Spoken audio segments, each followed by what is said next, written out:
Hi, this is Usha. Welcome to Rathod's IAS classes. In this lecture, we are going to discuss current affairs of 10th of April 2021. In this lecture, we are going to discuss 8 topics which are very much relevant to UPSC. So, let's get started and let us see first article. Title says vaccinations go down as states face shortage. So, this article mainly talking about vaccines of COVID-19. So as you all know, in India we have 2 vaccine candidates which got emergency use authorization. That is from Drug Controller General of India. So those 2 vaccine candidates are Covishield and second one is Covaxin. Right? So this article mainly saying that there is vaccination shortage. So because of this vaccination shortage, so vaccine inoculation states that decreased. So this article will be important regarding health, which comes under GS paper 2. And this topic is important regarding vaccine management. Okay. So now let us try to understand this article in a great detail. So first we are going to see what is context. So as you all know, there is increase in number of cases. So yesterday there are new or fresh cases are about 1,31,000 and today's record it is saying that 1.4 lakh, that is 1,40,000 new cases that are identified within 24 hours. That means we can say there is large number of increase in transmission of this coronavirus that is seen. So now there is surging of second wave of this COVID-19 infections that is seen across country. Okay. So because of this, now states they want to increase vaccination and we are going for daily vaccination of about 30 to 40 lakhs per day. Okay. So daily dose of administration of vaccine is 30 to 40 lakh doses. Okay. But now we are facing some shortage in vaccines. So because of this, there is decreased vaccination that is seen now. So if you are talking some important details which are highlighted in this article, it mainly says that several vaccination centers they are running below their capacities.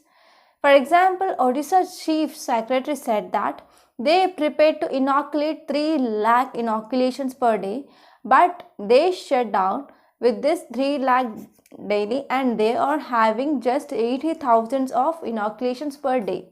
So mainly because of lack of supply of this vaccines. So now states they started demanding center to give them stocks of these vaccines. So if you're talking about data regarding this vaccine production, so as you all know there are 2 vaccine candidates in India which got emergency use authorization. They are first one is Covishield which is manufactured by Serum Institute of India and second one is Covaxin by Bharat Biotech. And Covishield it is mainly coming up with 6 crore doses per every month and these 6 crore doses are manufactured by Serum Institute of India. And regarding this Covaxin, 1 crore vaccines will be produced per month by this Bharat Biotech. So out of this 7 crore, okay, so some portion is also framed out for exports, okay, to meet our contractual obligations. So as of now, we exported vaccines to more than 80 countries across world. Okay, so this is about this article. And now let us see next article. Title says India protest against US naval exercise. So this article mainly talking about US naval exercise. So we need to know why India is opposing or why India starting protest against this US naval exercise. So this article will be important regarding international relations which comes under GS paper 2. Okay, and this topic will be important regarding both prelims and also even mains. So from mains point of view, you need to know about UNCLOS. So now let us try to understand this article in a great detail. First, let us see context. So this article mainly talking about India-US naval exercise, right?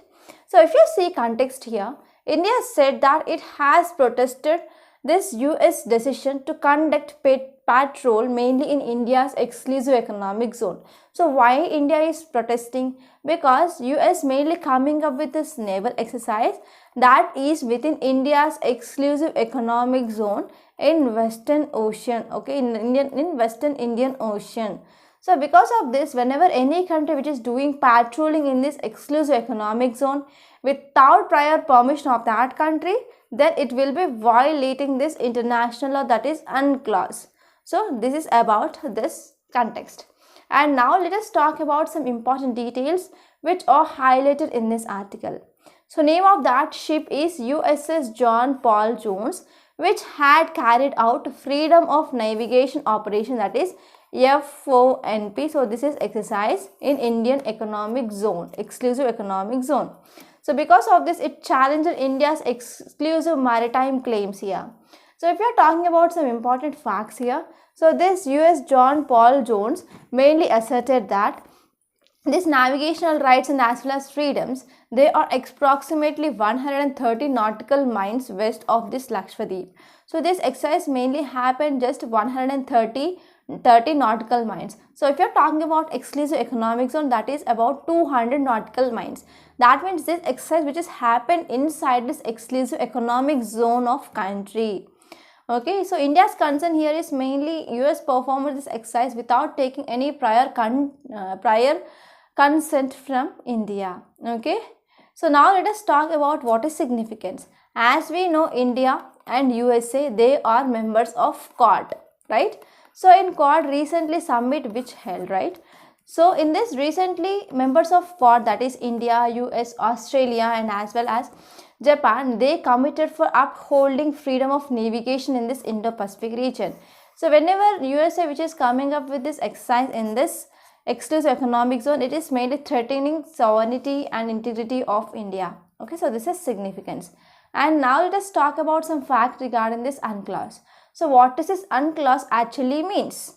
So UNCLOS mainly stands for United Nations Convention on Law of Seas. So it is came up in year 1982. So it is also called as Law of Seas, and this law divides marine areas into 5 main zones. They include internal waters, they include territorial sea, in contiguous zone and as well as exclusive economic zone and as well as high sea. So these are 5 important zones which are divided according to this UNCLOS. So if you are talking about this UNCLOS, it is only international convention, and this stipulates a framework for state jurisdiction in marine space. So these are some important things. And now let us try to talk about those 5 regions. So if you see here land, that is coastal area or shore we can say. So from this baseline, so we are coming up with one baseline. So this baseline which is mainly low water along coast. Okay, so this is low water lying. So as we know, whenever tides are coming, so maximum water will be seen so and so area, and in recession period we can see this will be low lying area. So this is called as a baseline. Okay, so until this baseline, whatever water is present, that will comes under internal waters. So from baseline till 12 nautical miles, so water that present in that area, that will comes under territorial sea. And from this territorial line, from 12 till 12 nautical miles, it contains under this contiguous zone.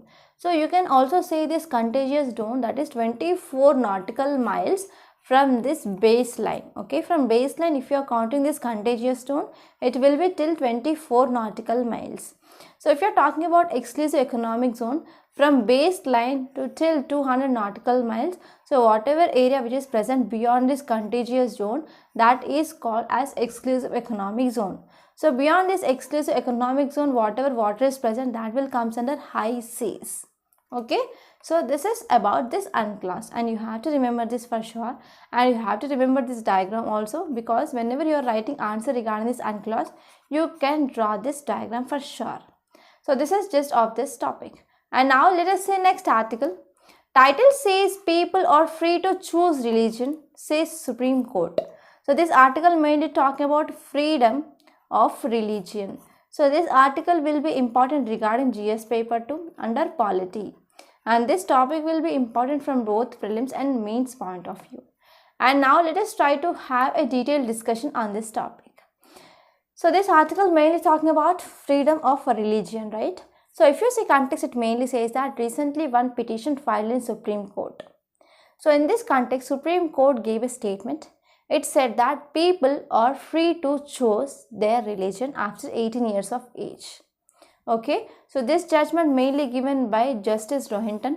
He said that people have a right under Constitution to profess, practice and propagate religion. So if you are talking about this, which is mainly present in fundamental rights, so these fundamental rights are guaranteed to citizens, which mainly comes under part 3 of our Indian Constitution. And if you are talking about some constitutional provisions here, so Article 25 of Indian Constitution mainly talks to freely profess, practice and propagate religion, but it has some reasonable restrictions. It will subject to public order, morality and health. Okay, so these are some important things that you should remember and nothing more than that. And now let us see next article. Title says MS Swaminathan felicitated for work towards this TB eradication. So facilitation means here praise. Okay, so this article will be important regarding GS paper 2 under health, and this topic will be important regarding both prelims and mains. So regarding prelims, you need to refer some facts regarding what is this TB so and so, and regarding mains, we have one important aim of eradication of TB in India by 2025. So because of this, you can get some important mains point of view questions also regarding this topic. And now first let us see what is context, why it is in news. So if you see context here, MS Swaminathan was felicitated for his contribution towards eradication of tuberculosis, that is TB in short. So if you are talking about some important details, here REACH, it is a Chennai based non-profit organization. So this non-profit organization which mainly works towards eradication of TB in India over 2 decades, that is since 20 years onwards it is working for eradication of TB. So this REACH, this is non-profit organization which is mainly chaired by our agriculture eminist, that is MS Swaminathan. So MS Swaminathan came up with 3 important steps to tackle an issue regarding this TB. So now let us see what are those steps. First, we need to identify problem regarding TB, and we need to understand nature of issue, like how it is transmitting and how it is spreading to one person to another person, and what is pathophysiology, what is treatment, etc. And finally, we need to mobilize and organize people to work together towards common goal, that is elimination of TB. So these are 3 important steps which are given by our MS Swaminathan. So now let us try to talk about contribution of MS Swaminathan to our India. Okay, so this part will be important regarding mains again. So first important contribution is he went for dedicated work in plant genetics and as well as agriculture research. And because of this plant genetic and agriculture research of MS Swaminathan, he able to produce some high technology inventions in wheat crops and as well as paddy crops that led to way for green revolution in India. So because of this, MS Swaminathan also called as father of green revolution in India. And second important contribution is regarding food fortification. That means if we take any plant is present and this crop which is mainly taken by people, but if you want to increase nutrients, vitamins, minerals, what happens, there will be some gene alteration that will be done, and we can supplement these plants with some micronutrients or microvitamins such that we can have some good food here. And if you are taking that food, that will reduce malnutrition. So this is food fortification. Food fortification means adding minerals, vitamins and nutrients which are required for our body to crops itself. Okay, so this is food fortification. And next one is hybrid variety of seeds. So here MS Swaminathan mainly contributed for hybrid variety of seeds here regarding wheat and as well as rice. So whenever we are going for this hybrid variety of seeds, we have many advantages. So first one is it will improve our yield per acre, and it will also have some capability to sustain regarding variable temperature and as well as disease, etc. And he also contributed for food security. How? Because of green revolution, so it made India a food green sufficient economy. So these are some important contributions of MS Swaminathan. And now let us talk about some facts regarding this tuberculosis. So as you all know, this TB mainly caused by bacteria. So name of that bacteria is Mycobacterium tuberculosis. So it mainly often affects lungs, right?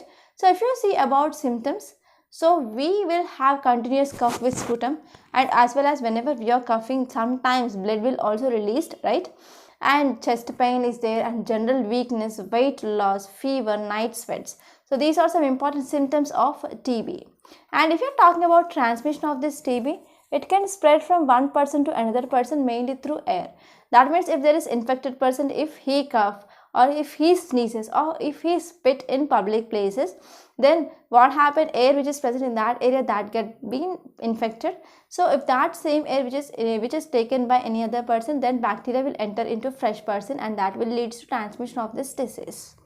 And if you're talking about treatment of this disease, TB, it is a treatable and also curable disease, and it is treated with a standard 6 months course of 4 antimicrobial drugs.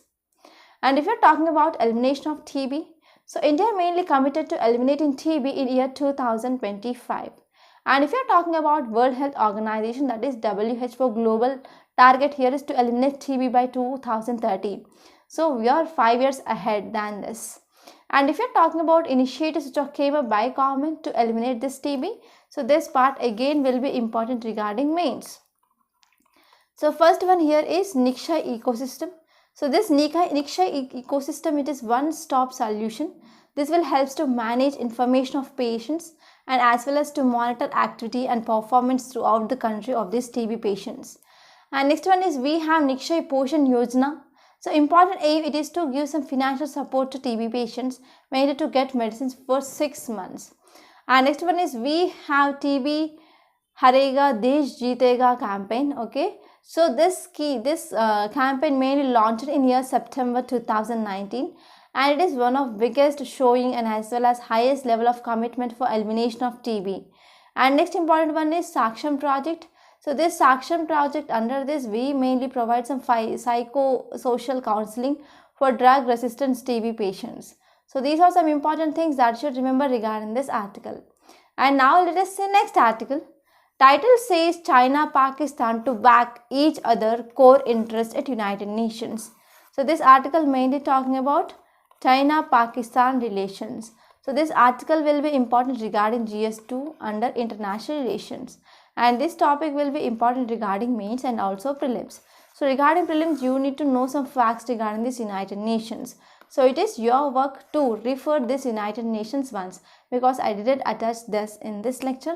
But in our daily current affairs PDF, we will be giving for students who enroll this current affairs package.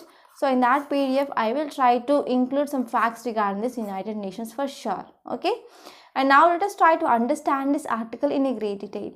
So if you see context, it mainly says that China and Pakistan, they have pledged to back each other, mainly regarding some core and major interest in United Nations. Okay.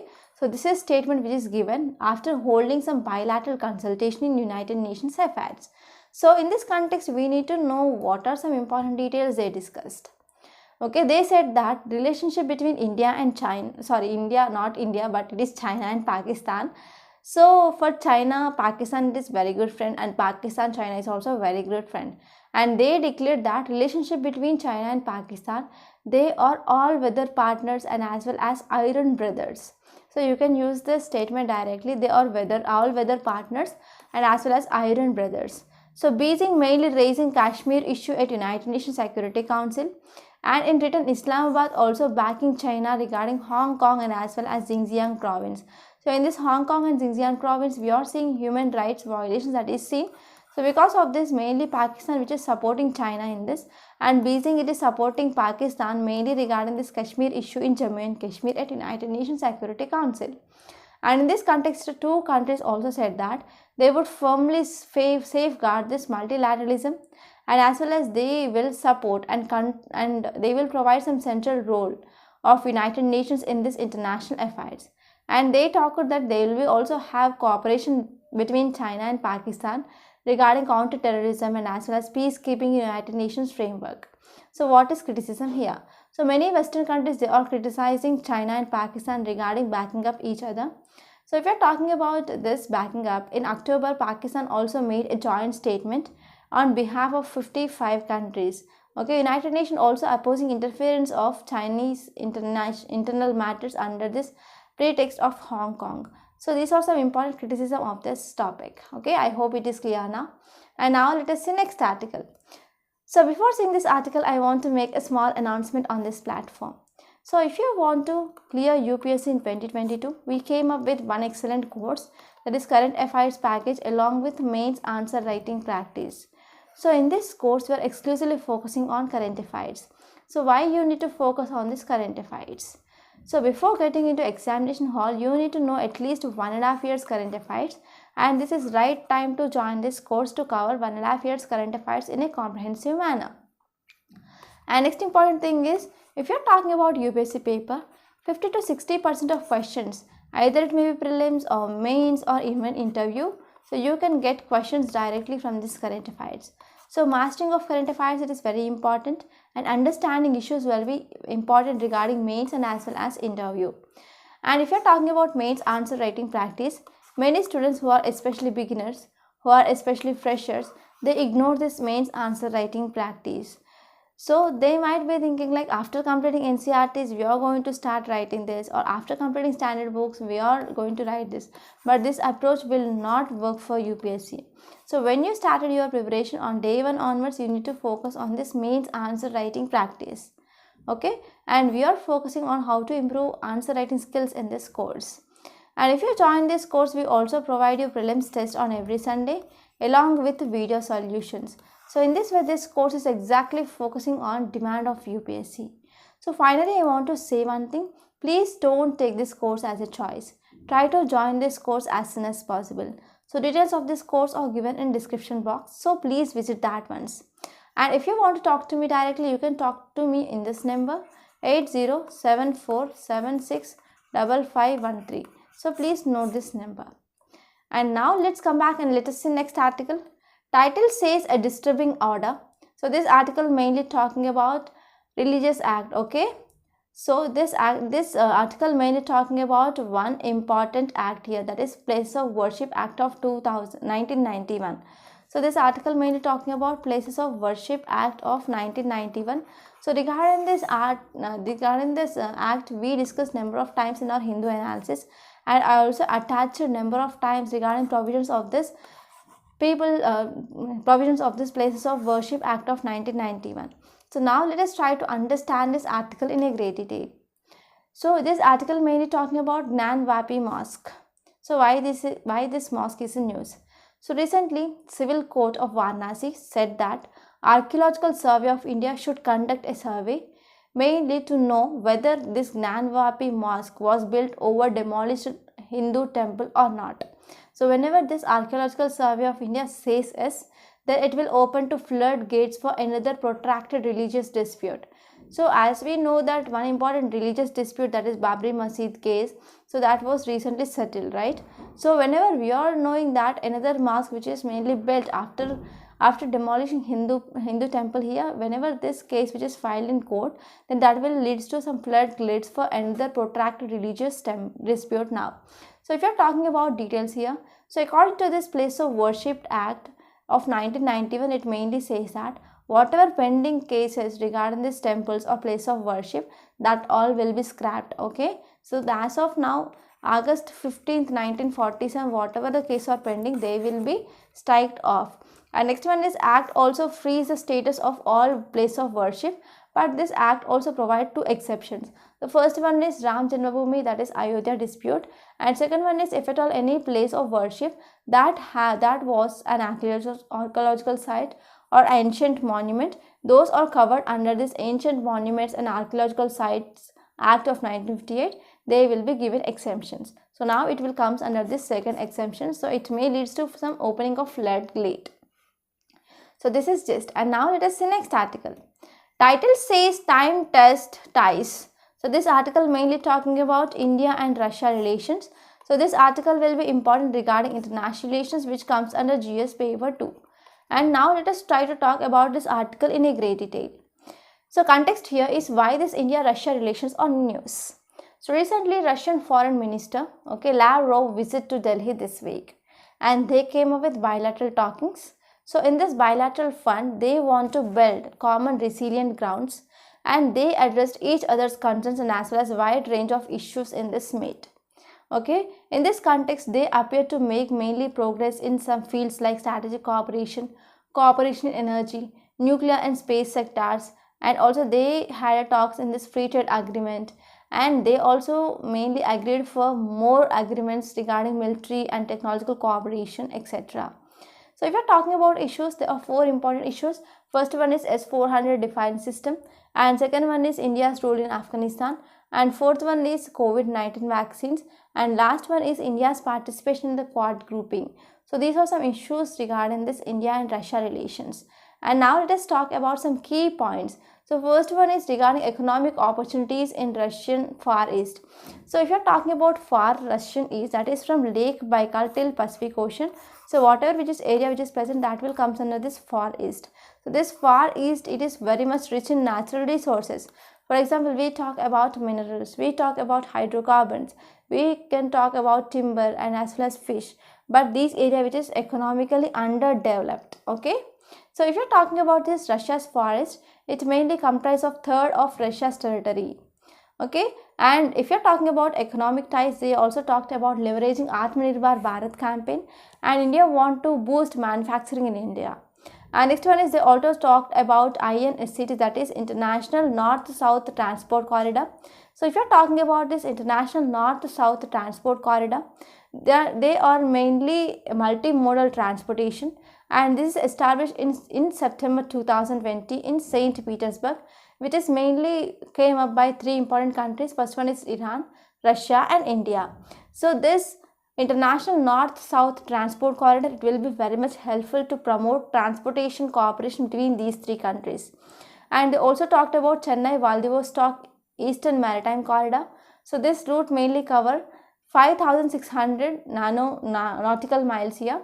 So it mainly important aim here is to improve bilateral trade. That means, as we know, India has a huge coastline, and here we have China and we have Russia. So in this way we can have our trade. So this is Chennai-Vladivostok Maritime Corridor. And if you are talking about issues, first one is S-400 deal. So whenever we are going for purchasing of this S-400 system mainly from Russia, India may also attract under this card, so that is countering American adversaries through Sanction Act. And next one is regarding Afghan peace, whether India will participate or not here. So India mainly wants Afghan-led peace process here. So if you are talking about other areas of cooperation, mainly in medical cooperation, so here Russia fund for direct investment has signed here, and Russia mainly signed some contracts with various Indian manufacturers mainly to produce this Sputnik 5 vaccines. So your target is to make or to manufacture 700 to 750 million doses of this COVID-19 vaccine, that is Sputnik. And now let us talk about some basic relations between India and Russia. So first one is in areas of politics. So there will be annual summit meeting that is held between Prime Minister of India and President of Russia here, and it is one of highest institutionalized dialogue mechanism. So in which there will be strategic partnership between India and Russia that is seen. And if you are talking about economic relations, so trade between these 2 countries, that will be US dollars 10.11 billion as per 2019 to 2020 here. Okay, so target between these 2 countries by 2025, it should be US dollars 30 billion. And if you're talking about defense and security, so we got BrahMos missile system from Russia, and we also got Su-30 aircrafts and as well as T-90 tanks from Russia. And if you're talking about cooperation in areas of nuclear energy, so we have Kudankulam nuclear plant, and this plant built in India mainly with the help of Russia, that is Russian cooperation. And if you're talking about space sector, so we are going to have some good cooperation with Russia mainly regarding this Gaganyaan space program. And if you're talking about military exercises, we have exercise TSENTR 2019, and we also have Indra, it is joint trilateral service exercise, that is Army, Navy and Air Force. So if you're talking about Russia, if you're talking about this map, here we have Russia and here we have India. So between Russia and India, we have Kazakhstan, and we have some Central Asian countries here, and here we have Mongolia, China, Nepal, Bhutan. So these are some important things that you should remember regarding this map. And now let us see next article. Title says India does have a refugee problem. So this article mainly talking about refugees. Okay, so this is important, which comes under GS paper 2 under society. Now let us try to understand this article in a great detail. So if you're talking about some background here, so India, it is sharing boundary with number of countries. So here we have Myanmar. So in Myanmar, what is happening? There is military coup that is happened. So because of this military coup against the protesters, that led to violence. So because of violence, many people, they started crossing this Indo-Myanmar boundary, right? So because of this, what happened? There is increased refugee influx into India. So this is one important background that you should know before seeing this article. So if you're talking about this article, article mainly says that we need to increase refugee protection here, because recently in Myanmar military coup is happening. So because of this, protesters who are protesting against this military, okay, so there is led to eruption of violence and people, they started crossing border, okay. So because of this, there is increased refugee influx into this northeastern states. So in this context, author mainly says that we need more protection, okay, we need to provide protection to these refugees. And if you're talking about India's stance regarding this article, Government of India mainly says that India has not been ratified or not been a party of 1951 Refugee Convention, or India is not being part of 1967 protocol also.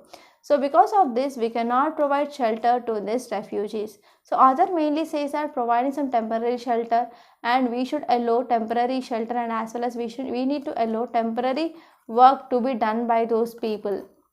So why it is important, why we need to provide temporary shelter, and as well as why we need to give some permission to go for work.